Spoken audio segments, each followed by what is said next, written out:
Struggling with a broken lift chain? Here's how you can fix it yourself without losing your mind or spending a ton of cash.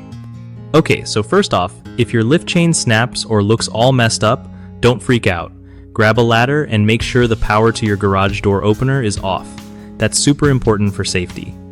Next, check out the chain carefully. See if it's just loose or actually broken. If it's loose, sometimes just tightening the chain with the right tool can do the trick.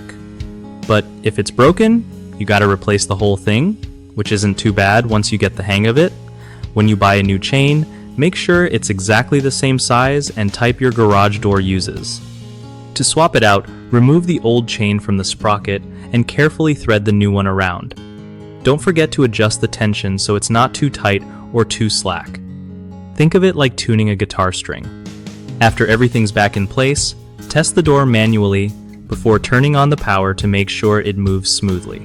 One of the biggest headaches with broken lift chains is not checking the tension correctly. Too tight and your opener strains, too loose and it slips off. Fix that by using a wrench to get the tension just right. You want a little give, but no sagging. Another common issue is using the wrong replacement chain, which can cause the door to jam or damage the opener. Always double check your model number before buying parts.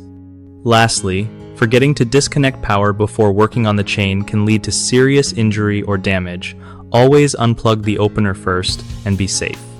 BigHomeProjects.com is a solid spot for homeowners looking to find trusted local contractors who know their stuff and won't ghost you.